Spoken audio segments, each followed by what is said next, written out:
Two characters I would love to see meet in The Mandalorian are Greef, Karga and Boba Fett. Given the High Magistrate's past in the Bounty Hunters Guild, there is no chance he hasn't heard of him. And they were meant to meet in The Mandalorian Season 2, but that scene was deleted. I'm really hoping if Boba Fett does show up, we see an interaction between Carl Weathers and Tem. But today, my dear friends, we have a bunch of Mandalorian news, some good and some bad. Let's start with the bad and finish on a high. But stay tuned, because Dave Filoni just teased something massive for the upcoming episodes. So over the last few hours, you might have seen that viewership for The Mandalorian is not so good in Season 3. Much lower than for Season 2. This is according to the Nielsen ratings. Some other sources, such as Parrot Analytics, states that The Mandalorian is doing quite well, at least in terms of online discussion, in terms of trending on social media and so on. But I will say the latter is not a good representation of how the show actually does on the platform, on Disney+.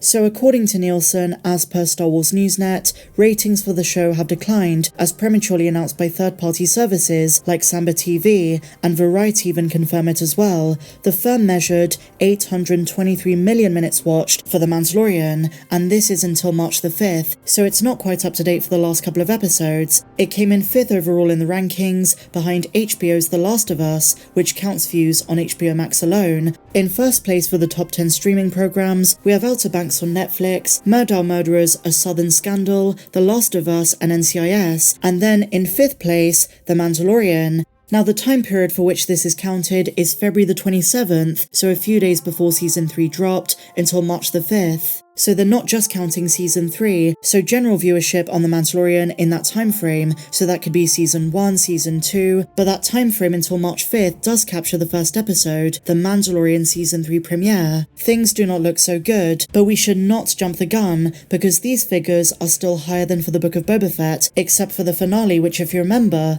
did better than Mando Season 2. Now, Star Wars fans have a couple of theories of why this is the case, why Mando Season 3 is seeing such low numbers. Now, the first one concerns the Book of Boba Fett. I've been defending this show for a long time, especially when it comes to the reunion of Grogu and Mando outside the main show. The reason being, the show was inspired by Paper Moon, the child returning to the adoptive father sooner rather than later. But for many, there was disappointment that Grogu didn't stay with Luke for a bit longer. He returned to Mando too soon. And the theory goes this was off-putting to many fans.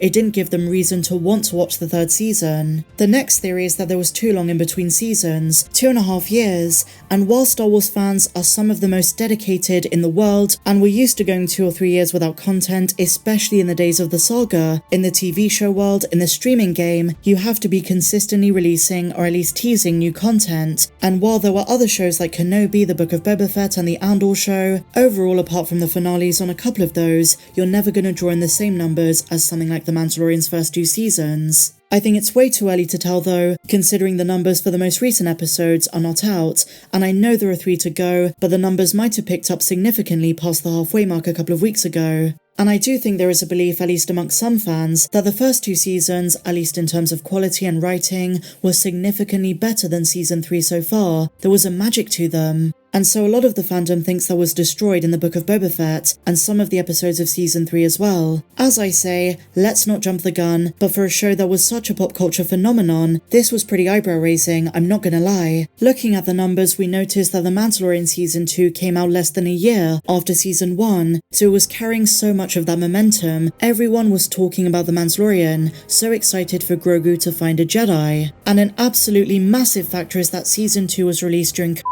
the peak of the pandemic, where everyone was at home, everyone could check out the new episodes. It was a huge highlight for fans. Now they've gone back to normal now, and it's been 2.5 years since Season 2, so it does make some sense that there is a bit of a decline, though the virtue of streaming is that these numbers will stabilize over time, so I'm not too worried. I do think we'll find it was only for the first couple of episodes, and after that, I do think it's going to see an increase, particularly as we approach the last couple of episodes. And I should say, even with these numbers, there is a lot of uncertainty. Not everything is set in stone, and we're not told how these numbers are counted, so take this with a grain of salt. But there is some criticism for the structure of the season so far. A lot of fans say the latest one is where it really picks up for the first time. And in my opinion, while I've loved the season so far, my favourite stuff hasn't even been with Mando. It was the New Republic subplot. Whether it was Dr. Pershing or Elia Kane or Carson Teva going to Coruscant, I think that stuff has been far more fascinating generally speaking than the stuff regarding the Mandalorians. Not necessarily going forward though, because episode 5 chapter 21 finished with the perfect tease for what's to come, Bo-Katan's quest for the unification of Mandalore. So some great stuff to come, and it might be way too early to judge. But for a direct comparison, I would say at this point in the season, Season 2 by this stage is my favourite of the 3.5 so far, if we're counting the Book of Boba Fett.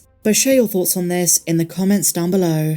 And so now, my dear friends, let's talk about something a bit more positive to do with The Mandalorian. Dave Filoni spoke about the Zeb cameo in episode 5. Zeb Orellios from Star Wars Rebels, my favourite animated Star Wars show, made a huge appearance, and it was so smooth and seamless. The CGI was great, the way he just walked in, sat down next to Carson, and started talking. I jumped on my seat, and then, hearing Steve Bloom's voice, I was almost in tears. But now, it seems as though we might be in for another cameo. Dave Filoni talks about more secrets that we can expect in the upcoming episodes. Now, as you guys know, there are rumours of Fen Rao. We might even see Sabine before the Ahsoka show. Maybe we'll see Hera Syndulla and Chopper, maybe Boba Fett. But here's what Parks and Cons have said. There's a lot of talks and secrets that have been kept and are to be revealed. And I suppose you expect it in the last few episodes. They say, Filoni squirms under his hat amongst the talk and begins, and here's the quote, "When Zeb leaves the room and talks to," and then he pauses, "You want to know, and we want you to know, but it's so much better for you to learn it in the right time and watch it with us all." So there's someone Zeb talks to when Carson leaves. Who in the New Republic could that be? I'm gonna say it's most likely to be Hera Syndulla or Agent Kallus, who he was with in the epilogue of Star Wars Rebels at the end. He stayed with the rebellion and then joined the New Republic. And so finally, my dear friends, on Reddit, I saw a compilation of the remaining frames and scenes from the trailers of The Mandalorian Season 3, ones we've not yet seen in the show. The first is of the droid bar. I think Mando's gonna look for a memory circuit for IG-11. That little subplot with the Ancellans on Navarro is not done yet, so Mando's gonna go searching. R5 is great, but he needs a droid that's a warrior, someone to protect him and Grogu. And the second frame is of a green Mandalorian-like planet. Now, while some fans say this could be Sundari in a flashback, I don't think so. You can see Bo-Katan's gauntlet on the right. This means it's a moon or a planet in the Mandalore system in the present day. Remember, her task is now to go find other Mandalorians, so this is a terrestrial planet in the Mandalore system. We've seen Kalevala, so it could be Nog, Akan, Shakuk, Bonagal, Mandalia, but my guess, Concordia, where Din Djarin was raised. The last few episodes are going to go really hard. Share your thoughts in the comments down below.